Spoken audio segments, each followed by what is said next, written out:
life, things can go wrong. And we can find ourselves in situations where, well, maybe it's because of our ignorance, or it may be because of our bad choices, or sometimes it's just because of the circumstances of life that we find ourselves in a really difficult situation where we are trying to get out of a hole, we're trying to get out of a bad situation, and, it just seems like there's no way out. Growing up, I used to watch those reruns of Good Times, with JJ and the family, and that was their situation. They were in the hood, just living in the projects. Dad is trying to get a job, and every time it seems like there's light at the end of the tunnel, something will happen where they just fall back down and just can't seem to get out, no matter how hard they tried.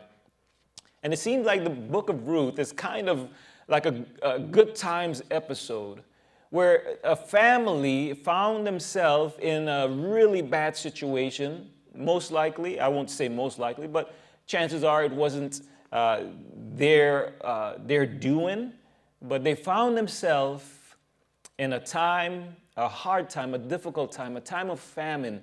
They're trying to survive. They're trying to do whatever it is necessary to survive, and it seems like things went from bad to worse.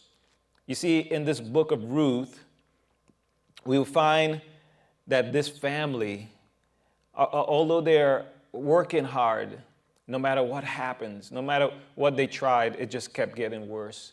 In situations, especially if it's a financial situation, if you're trying to get out, you have two options: just continue to work hard, or hopefully you have a good, rich uncle that can bail you out, right? And I don't think many of us have rich uncles, so we find ourselves having to just work and look to the Lord. But this story of Ruth, again, focuses around three characters. And look at verse 1. It starts off by saying this: "Now it came to pass in those days when judges ruled." You see, the book of Ruth is a story within a story. And even at the end of this study, we will see there is another story within this story. So there's a story within the story within the story, and we will unfold all the three stories. Now, when you look at verse 1, again, in the times of Judges, the last time we looked at the previous book of Judges, it was a time where the people did what was right in their own eyes, and they found themselves going into bondage, and we saw the cycle that when they went into bondage, they cried out for help. The Lord disciplined them. He sent a deliverer. Times got good, and then they went right back into their old sinful lifestyle, and they found themselves again in bondage. And so this is the story within that story. During the time of Judges, this family found themselves in a difficult state, a difficult place. And this story is, well, even as one of my sisters last week was disappointed that we didn't get into the book of Ruth, because this is her favorite book. It's a love story, and every lady, every woman loves a good love story, better than any love story you can watch on television or the movie. And so this is a love story, but it's interesting that there's love all over this book, but yet the word love is never used, if you will check it out. But you will see the commitment that is there. You see the dedication that is there. You see that is true love, not what you say, but what you do. And we will see as it unfolds in this story. But it's also a story about redemption, how one woman is redeemed and how she's blessed because of her commitment and her request. So as we look at this book, we will see again three main characters. We will see Naomi, we will see Ruth, which the book is named after, and we also see a character, a guy named Boaz. This book is divided into 4 chapters, and we're going to break it down. We're going to give a title to each of the chapters. The first chapter, we're going to look at Ruth's resolve. Ruth's resolve. Secondly, we're going to look in chapter 2 at Ruth's respect. In chapter 3, we're going to look at Ruth's request. And then in chapter 4, we're going to look at Ruth's reward. So if you look with me in chapter 1, well, I'm just going to give you some highlights, and then we're going to look at a few verses. But again, as this family found themselves in living in Bethlehem, if you look at verse 1, they're living in Bethlehem. Remember, that's where Jesus was born sometime in the future. But in this time, they found themselves in a famine. The family, the husband's name is Elimelech, the wife, Naomi. They had 2 sons, Mahlon and Chilion. What a name to name your son, Chilion. Hey, Chilion. But their names gives us, I believe, a picture of what's going on in that family. You see, the name Elimelech, his name means my God is king. My God is king. So this tells me that this family was a worshiper of God. But I also see as Naomi, well, her name means my delight or pleasure. You see, it's almost as if this family, again, everyone did what was right in their own eyes. You see, they want to live for the Lord, but could it be that they also look for pleasure in this world? And it's always a tug, it's always a struggle for, I think, all of us, including myself. You know, you want to live for the Lord, but man, there's so many things that's calling out for us and saying, come over here, and trying to distract us and pull us away from the main thing, and that's serving the Lord. And so we see that Elimelech, my God is king. We see pleasure, but look at their sons' names. Mahlon, which his name means sick, and Chilion means pining. And usually people would name their children to reflect what's going on in their heart. And even though, again, they're serving the Lord and maybe they're seeking pleasure, but on the inside they're crying out, they're pining, there's sickness. And I believe the sickness is of the soul. So we see, this family now faces 4 major disasters. The first disaster we will see is the famine. So this family, because of the famine in the land, they move over to Moab. They move down to Moab in verse 3, hoping that they will find food and be able to survive. Now Moab, it's Israel's ancient enemies. It's as if we will have a famine in this land and we will go over to Iran or one of our enemies, if I can use that, and try to survive there. It's going to be really difficult. But that's the desperation that they had. They had to do something, and so they found themselves running over to a foreign land in hopes to survive. Not only that they had a famine, but also the second disaster, Elimelech, he dies. Now, if you think about back in those days, the men, the husbands, were the breadwinner. The family depended upon that husband, not like today where, husbands and wives, and even sometimes you will see teenagers, they will go out and get a job, and everyone is kind of, helping out. But in those days, it was the husband. And so now, not only they're in a foreign land, not only are they trying to find food and survive, but now the major breadwinner of the family, he passes away. Now during this time, the 2 sons, they got married to Moabites, to 2 women, their names Ruth and Orpah. Now it is forbidden, if you remember in previous studies, that the Israelites were not supposed to marry and mingle with the people. They were to be separate. But here it is that these young men fell in love with these Gentile women and married them. Now, this leads to the third tragedy. Now, the sons died. Not only did the husband die, but now after they got married, both the sons died. And now Naomi is living in this foreign land with her 2 daughters-in-law. She's there really by herself in a strange land. Yes, she have these 2 women with her, but in a sense, they're not family because, she left everything behind. And so she decides to return to Bethlehem. But her daughter-in-laws, are still with her. And she tells them, you know what, you're still young. There's still an opportunity for you to get married and raise a family. If you return with me to Bethlehem, you're going to be now in a foreign land, and no one will want to marry you. So she encouraged them to stay behind. And we're told that Orpah, she kissed Naomi and said goodbye. But Ruth insisted to staying with her mother-in-law. And look with me in verse 16. This is just probably one of the most wonderful verses in the book of Ruth. In verse 16 it said, but Ruth said, entreat me not to leave you or to turn back from following after you. And listen to what she said. For wherever you go, I will go. And wherever you lodge, I will lodge. Your people shall be my people, and your God, my God.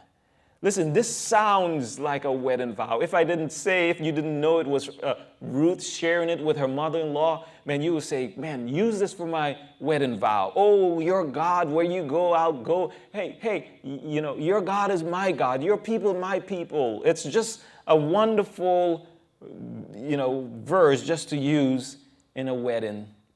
Now, if you hear, again, just the love and the commitment that Ruth had for her mother-in-law is so opposite of what you see today, where mother-in-laws and daughter-in-laws, they don't get along. There's strife, and sometimes you'll see mother-in-law come over and make comments like, well, you want me to help you clean?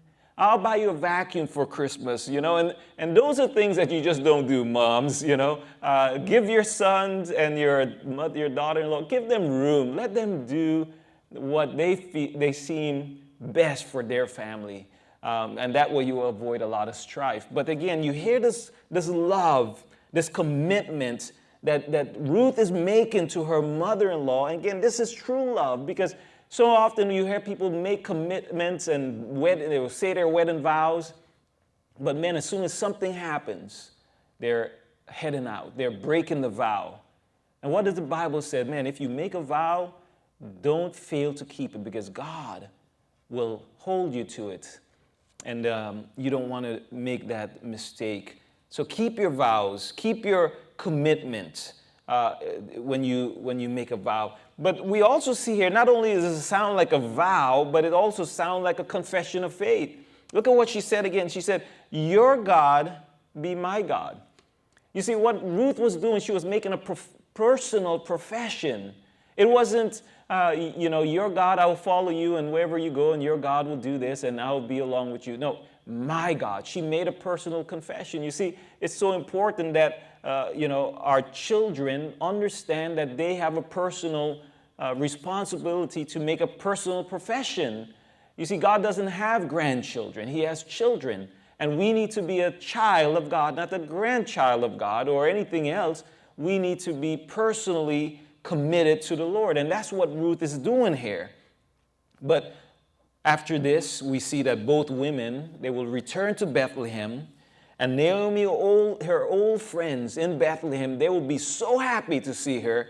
But look at what happens in verse 20.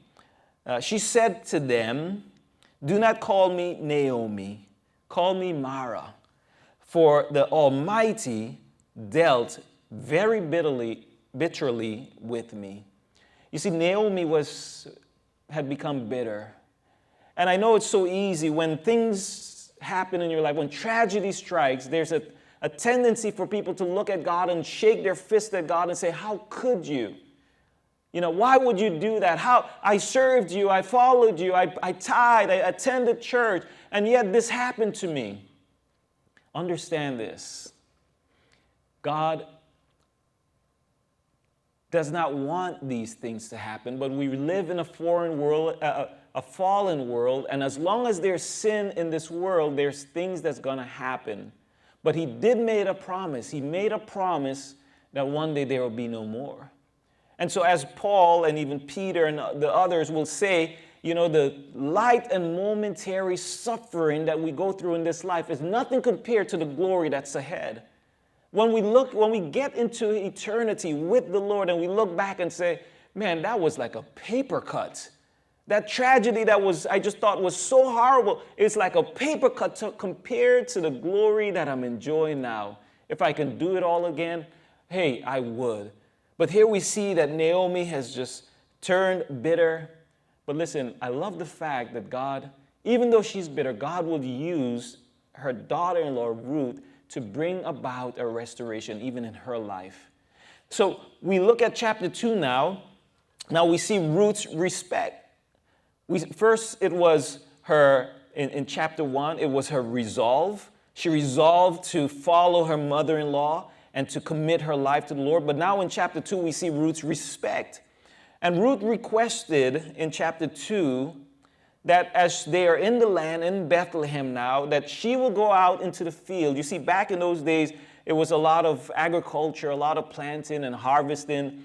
And so, those who own the fields will hire people to come out and harvest the fields and gather it. But there was those who were poor, the poor, really poor in the land, that didn't have a job. They will leave some of the grapes or some of the fruit on the tree, not the big cluster, but just a little bit here and there, or some will fall on the ground. And those will come by and just, glean from the trees and glean from what's on the floor. And that was God's way to just provide for the poor in the land, that they may take care of themselves.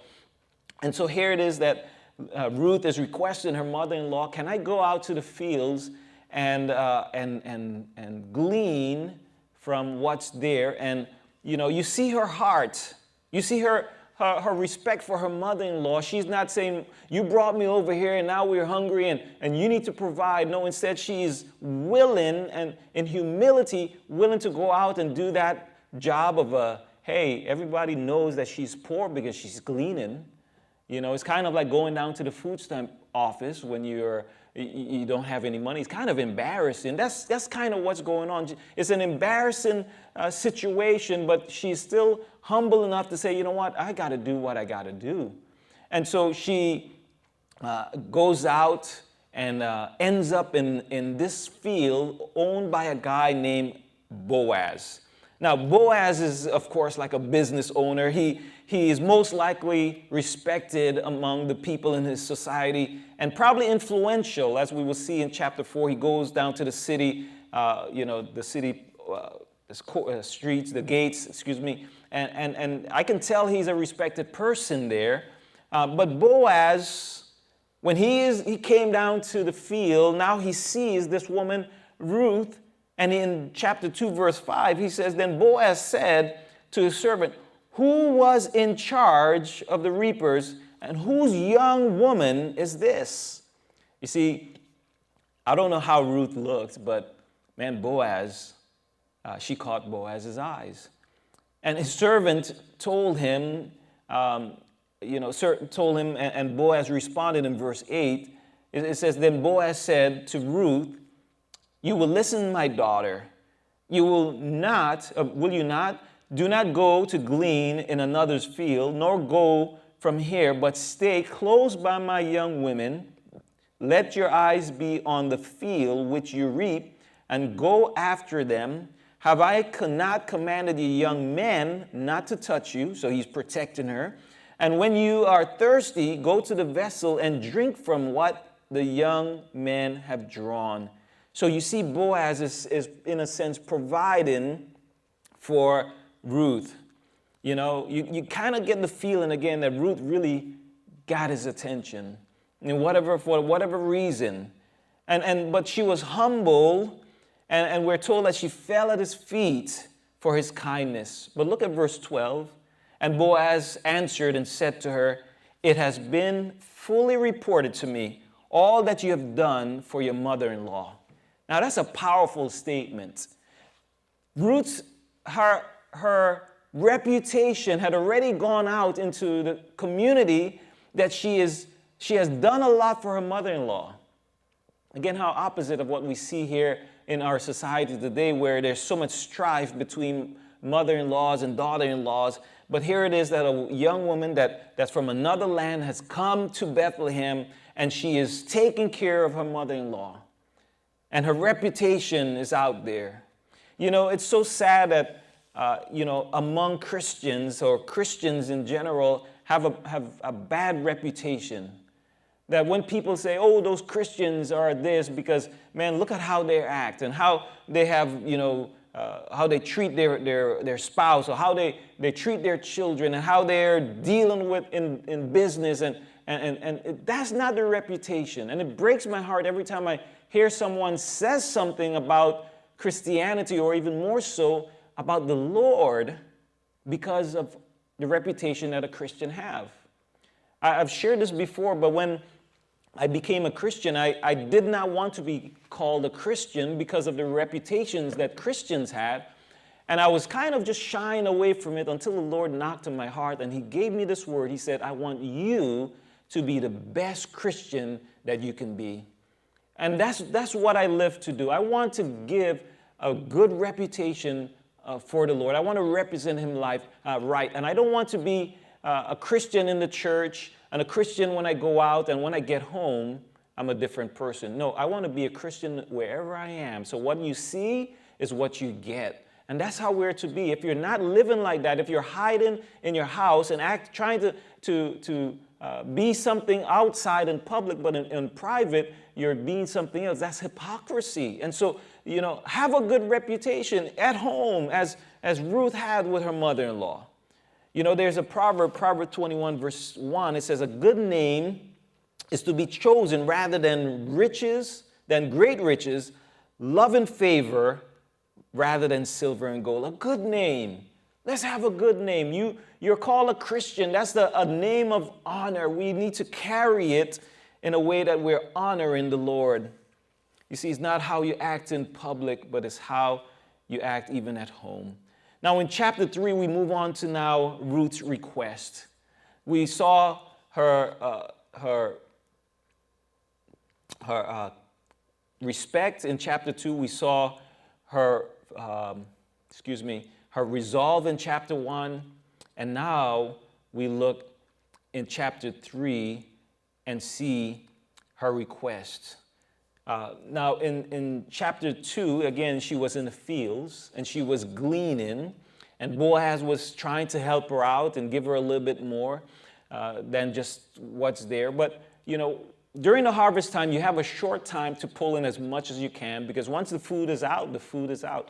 And whatever you have stored up, that's what you're going to have to live off, during the time of winter and fall and winter, and hoping that you can make it through the next year. But being that she was just gleaning and she was sharing what she gleaned with her mother-in-law, she was not able to pull in all of the food that was necessary. And so in chapter 3, we see here now that she had gleaned and she had brought in, but the food is not going to be enough. But look at chapter 3, verse 1. It says, this is Naomi speaking now, my daughter, shall I not seek security for you, that it may be well with you? Shall I not seek security? You see, again, real security for women back in those days was to have a husband that will provide. And Naomi is saying, you know what, you worked hard and you try your best, and that's wonderful, but man, that's not security. You want real security? What you need really is a husband that can provide. And so Naomi, seeing and knowing that Boaz is a single man, and not only is that he's a single man, but he's also a relative of Naomi, or of Naomi probably through her husband, her deceased husband, but she is seeing an opportunity for Ruth to be married and be provided for, to have security. So she advised her, listen, at night, after all of the work is done, when he goes to comes out to the field and comes to the threshing floor, and he falls asleep, because the men usually will watch the fields at night, making sure that no one is stealing anything. And so when he goes out there at night, she said to her, go out and sit at his feet. In verse 4. Now, when you look at verse 8, it says, now it happened at midnight that the man was startled and turned himself And there a woman was laying at his feet. And he said, "Who are you?" So she answered, "I am Ruth, your maidservant." And then listen to what she says. "Take your maidservant under your wings, for you are a close relative." Now, could you imagine how startled Boaz was? He's there sleeping, sawing log, and then he wakes up and there's a woman at his feet. And I can just see him probably, screaming like a girl, because, it's a werewolf. No, it's a woman. and there he's startled, but as he asks and inquires, "Who are you?" she asked this question, "Would you take me under your wings?" What she was asking is an important question.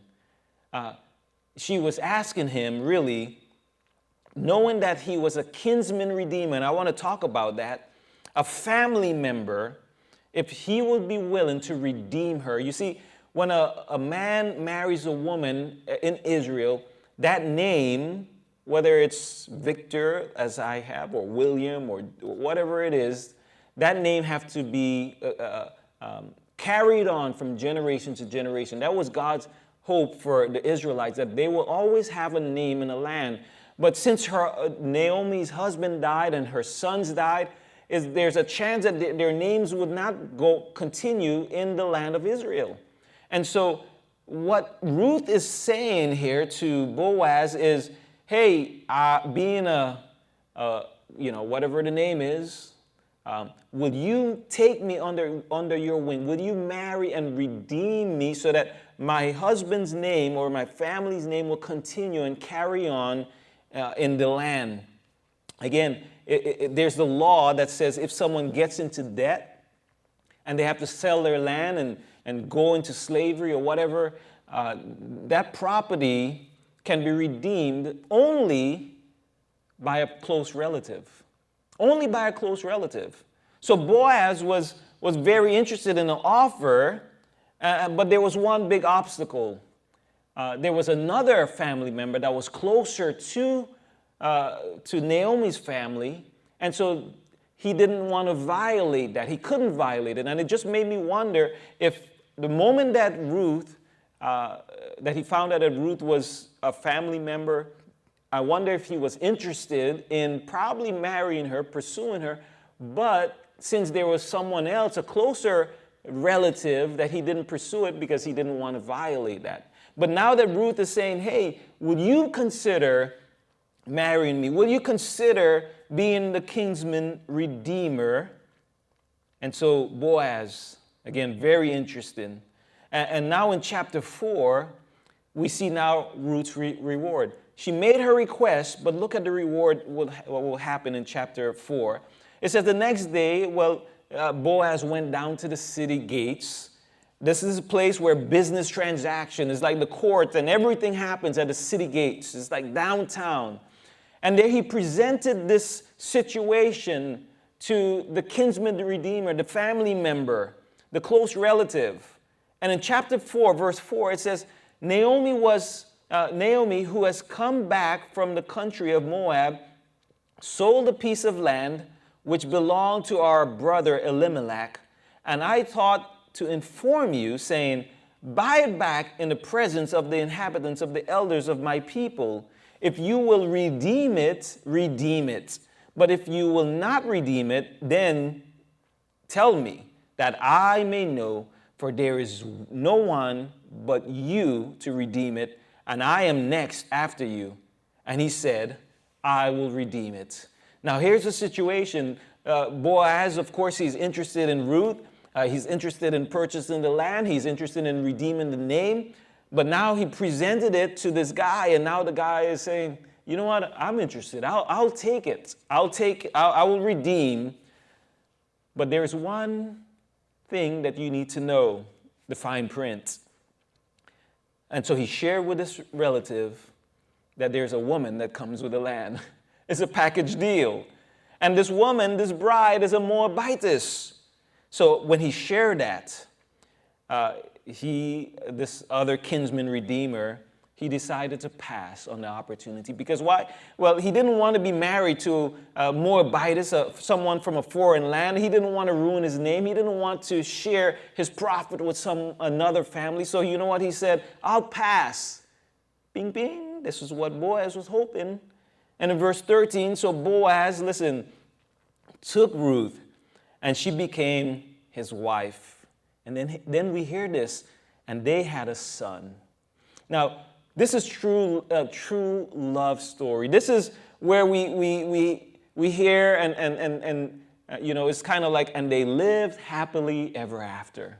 That's that type of story. It came out, it played out just as we hoped that it would. But I believe the most important verses in all of these books comes to the close of this chapter. Look with me in verse 16. I'm going to read down to 22. It says, then Naomi took the child and laid him on her bosom and became a nurse to him.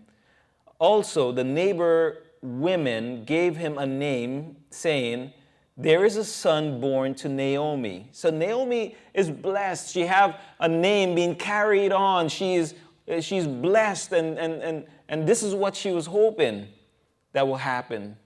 And look at what it says. And they called his name Obed. He is the father of Jesse and the father of David. Oh, how important this is. Verse 18, now this is the genealogy of Perez. Perez begot Hezron. Hezron begot Ram, and Ram begot Amminadab, and Amminadab begot Nahshon, and Nahshon begot Solomon, and Solomon begat Boaz, and Boaz begat Obed, and Obed begat Jesse, and Jesse begat David. Again, if you follow this genealogy, if you will turn to Matthew chapter 1, I believe in verse 6, you're going to pick up a long genealogy, and in verse 6, it starts off with David, or continues with David, and you follow that genealogy down through Solomon and all the way to Jesus. You see, this is so important because here it is, this amazing story, this love story, that here it is that in Jesus's genealogy, that it breaks away from the Israelites and goes to a Gentile woman and is brought into the family, grafted into the family, and now she, a Gentile, is part of the genealogy of Jesus Christ. You see, the story that we're talking about in the times of Judges is another story, a love story, a story of redemption. But in that story, there's another story, the story of our redemption.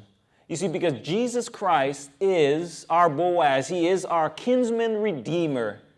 Now, keep in mind, in order to be a kinsman redeemer, again, you have to have three qualifications. One, you have to be a family member. Secondly, you have to be willing to redeem. And thirdly, you have to be able to redeem. Now, this is very, very important. These 3 points are so important because why? Well, in order for God to redeem us, he first needs to be a family member. Why did Jesus come to the earth? Why didn't he just, win us over or do whatever he had to do from heaven? Listen, because he followed the laws. The law says that in order to redeem a name, a family, a piece of property, you had to be a family member. So Jesus Christ came, God in flesh. He came and he became one of us. He became our family, that he may be our kinsman redeemer. But not only was he willing to become one of us, become a family member, but listen, he was willing to redeem us. There's not a lot of people that will be willing to put down the money or put down the commitment. Jesus was willing to redeem us. But not only was he willing, but listen, he was able. And this is a very important point as well. You see, a kinsman redeemer, yes, you can be a family, but can you afford it? Were you in debt yourself? Were you a slave yourself? You see, you can't try to bail someone out if you're drowning yourself.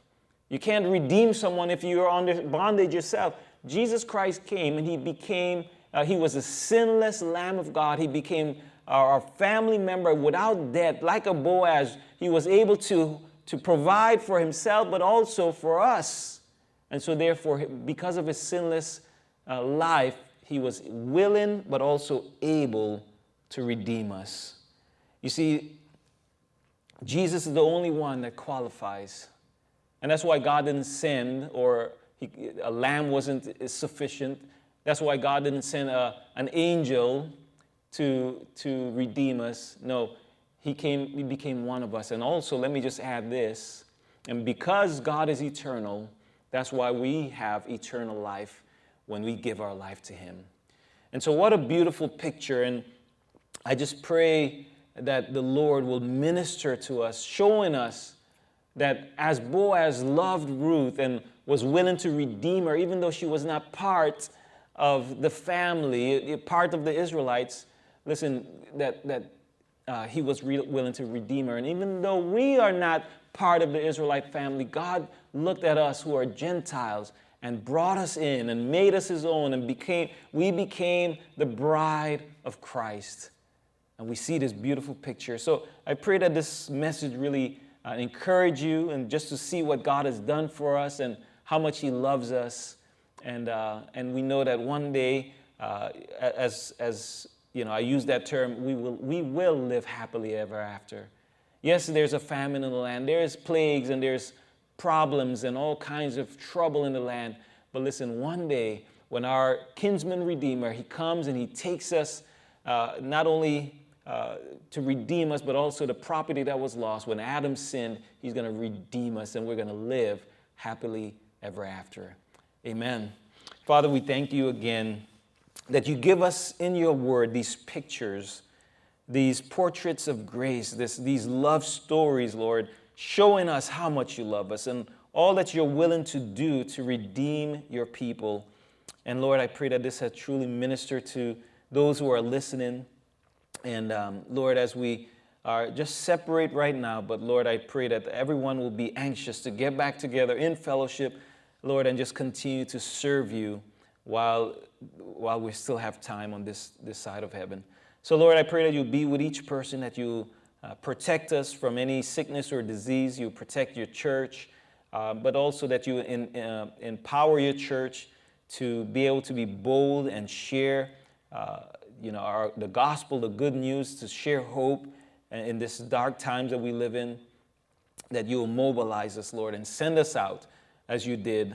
Lord, that we will not live in fear, but that we will live in boldness and just trust you, Lord. So we give you honor and praise and glory, and we pray this in Jesus' name. Amen.